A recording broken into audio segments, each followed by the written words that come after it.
Commissioner central Bangalore. இந்த காப்பியை கொடுத்துக்கிறது யாரு? பெமல் மேனேஜ்மெண்ட் கோர்ட்ல. அப்போ பேச்சுவார்த்தைக்கு நீங்க பல லெட்டர் கொடுக்கும் போது அங்க ஆப்சென்ட் ஆன மேனேஜ்மெண்ட் 28ஆம் தேதி எங்களுக்கு லெட்டர் வந்திருக்குது. Chief general manager HR BEML limited KGF complex BEML அவர் ஒரு பார்ட்டி, மேனேஜ்மெண்ட் கான்ட்ராக்ட் 3 கான்ட்ராக்டரை கூட்டுக்கிறாங்க. எதுக்காக கூட்டுக்கிறாங்க அப்படின்னு வரும்போது இண்டஸ்ட்ரியல் டிஸ்பியூட் பிரகாரம் ரைஸ் பண்ணி இருக்கிற coordination committee of BEML non permanent workers union over charter of demands. So subject என்ன? இந்த non permanent workers charter of demands மேல பேசுறதுக்கான பேச்சுவார்த்தை 28ஆம் தேதி பிக்ஸ் பண்ணிக்கிறோம் அப்படின்னு அவங்க சொல்றாங்க. நாம அங்க பேசலாம் போது அவங்க வரல. இப்ப இவங்க ஆல்ரெடி பேச்சுவார்த்தை 28ஆம் தேதி இருக்கிறது, நீங்கள் அந்த பேச்சுவார்த்தையில கலந்துங்கன்ட்டு எங்களுக்கு லெட்டர் வந்துக்குது, நாங்க கலந்துக்கிறதுக்கு ரெடி ஆகிறோம் அப்படின்னு சொல்லி மேனேஜ்மெண்ட் கோர்ட்டுக்கு கொடுக்குது. கோர்ட்ல ஜட்ஜி கிட்ட சொல்றாங்க 28ஆம் தேதி நாங்க பேசி தீக்கிறோம் சொல்லிட்டு. அப்போ பேச்சுவார்த்தைக்கு வராத ஒரு நிர்வாகம் பேசுறதுக்கு தயாரா இருக்கிறோம் அப்படின்றத இன்னைக்கு நீதிமன்றத்தில் அவங்க இன்னைக்கு சொல்லி இருக்கிறாங்க.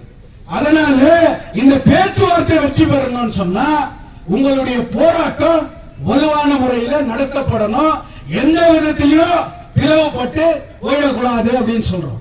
காலையில ஒரு பேரை சொன்னேன், இந்த பந்தலுக்கு நான் வர்றதுக்கு சிவா காரணம். உங்க கேவேட்ல இருந்து ஒரு ஜோதி வாசம் உங்களுக்கு அடையாளம் காட்டின இன்னொரு ஆளுங்க இருக்கிறார். அகஸ்டீன் என்பவர் இல்லை என்றால் ஜோதிவாசி என்பவர் இந்த பந்தலுக்கு வந்திருப்பாரா இல்லையான்றது தெரியாது.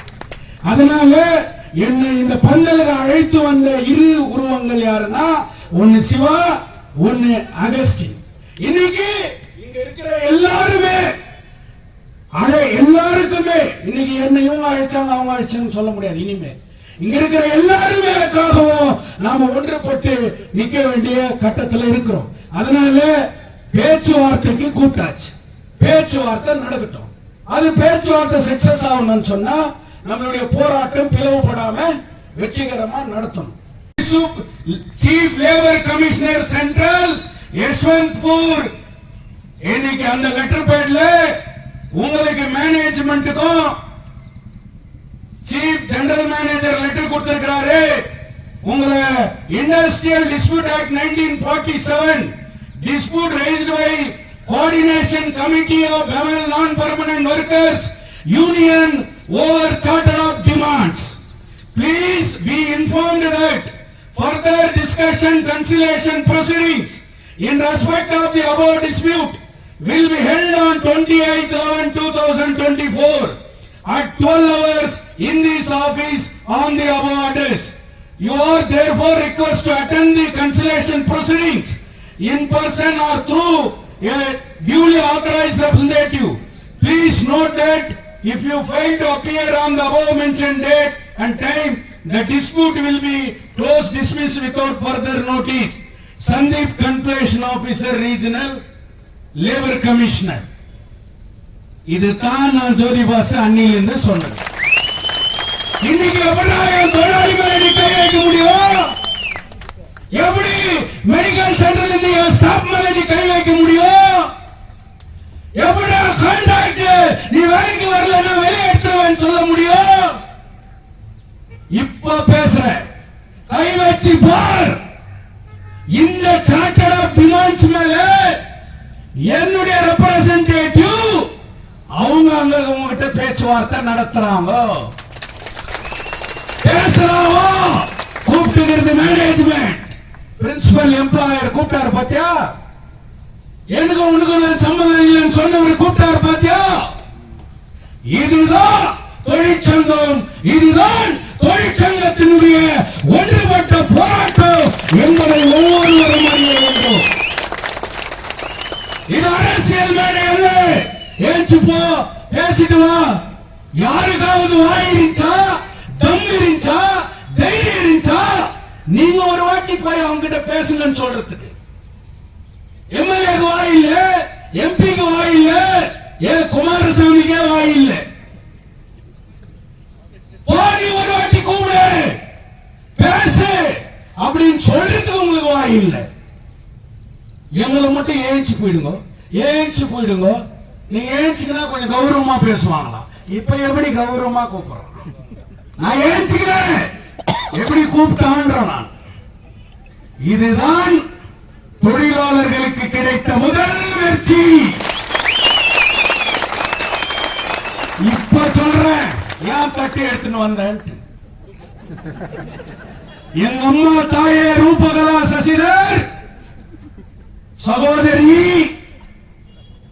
இந்த தாய்மார்கள் என் சகோதரிகளின் இரு கரம் கூப்பி உன்னை கௌரவமாக அழைக்கின்றேன். 28ஆம் தேதி இது வெற்றி பெற வேண்டுமானால் உண்மையாகவே இவர்களுடைய ஒவ்வொரு தாய்மாரும் உனக்கு 80,000 ஓட்டு போட்டாங்கன்னு சொன்னா வெத்தலை பாக்கு கொடுத்து கொண்டில பூ வச்சு மஞ்சள் தடவி என் உறவு நீ சகோதரி அப்படின்னு சொல்லிட்டு மாதா கோயில் இருந்து மேல்மருவத்தூர்ல இருந்து எல்லா சாமிக்கும் பூ வச்சியே இப்ப அவங்க உனக்கு கொடுக்குறாங்க பூ.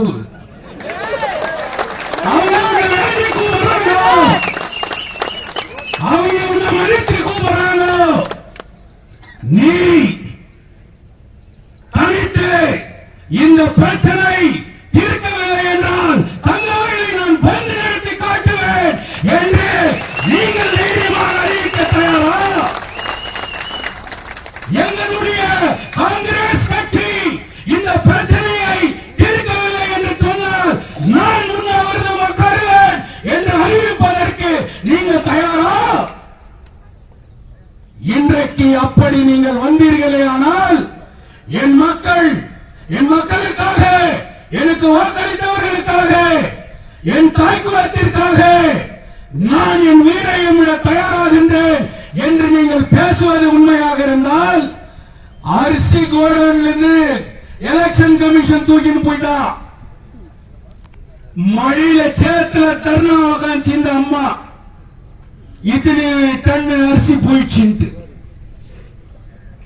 ரோடு போடலான்னு சொல்லிட்டு அசோக நகருக்காக தங்கவயல் மக்களுக்காக நான் கண்ணீர் விடுறேன்னு சொல்லி டிசி ஆபீஸ் முன்னாடி மழையில நின்று போராட்டம் பண்ணியே அதெல்லாம் நடிப்பா. இப்ப போராடிக்காமை, இப்ப ஆர்ப்பாட்டம் பண்ணிக்காமை. இந்த பிரச்சனை நீங்கள் நினைத்தால் ஒரு நிமிடத்தில் தீர்த்து வைக்கக்கூடிய பிரச்சனை. ஏன் தயங்குகிறீர்கள்? நீங்கள் 28ஆம் தேதி இது வெற்றி பெற வேண்டுமானால் அதற்கு முன்பாக தங்கவயலில் இருக்கிற அனைத்து அரசியல் கட்சி எல்லா சார்பிலும் நான் சொல்றேன், உங்க தலைமையில் நாங்கள் நிக்கிறதுக்கு தயார். நீ என்னோட நிக்கிறதுக்கு தயாரா? இந்த பிரச்சனை தீர்க்கப்பட வேண்டும் என்பதை கூறி இந்த போராட்டத்தை நீங்கள் தொடர்ந்து 28ஆம் தேதி டெட்லைன் கொடுத்திருக்காங்க. உங்களுக்கு கோஆர்டினேஷன் கமிட்டி இருக்குது, ஒரு சாலிடாரிட்டி கமிட்டி இருக்குது. அந்த கைட்லைன்ஸ்ல இந்த போராட்டத்தை வேறு விதத்திலே கொண்டு போக வேண்டும். அதே நேரத்தில் அரசியல் ரீதியாக நான் சொல்லுகின்றேன், இந்திய கம்யூனிஸ்ட் கட்சியினுடைய அங்கமாக இருக்கிற நான் பாராளுமன்றத்திலே 25 அந்த கூட்டத்தொடர் முடிவதற்குள்ளே உங்கள் பிரச்சனையை எங்கள் தோழர் நாடாளுமன்றத்திலே எழுப்புவார் என்கின்ற அந்த உத்தரவாதத்தோடு, அவர் எழுதுகின்ற கடிதத்தோடு என் தலைமை இந்த பந்தலிலே வந்து உங்களுக்காக அறிவிப்பார்கள் என்று சொல்லி, நீங்கள் தான் வென்றீர்கள், பொறுமையோடு இருங்கள், அமைதியாக இருங்கள், போராட்டத்தை வலுப்படுத்துங்கள், தங்கவயல் மக்களை ஒன்று திரட்டுங்கள். 28ஆம் தேதி உன் குடும்பமா ஆயிரக்கணக்கானவர்கள் தங்கவயல் முழுவதும் ஒன்றுபட்டு நிற்க வேண்டும். என் தோழர்கள் உங்கள் பிரச்சனையை பேசி வெற்றியோடு திரும்ப வேண்டும் என்று சொல்லி இந்த போராட்டம் வெல்ல வேண்டும். வெல்ல வேண்டும் என்று சொல்லி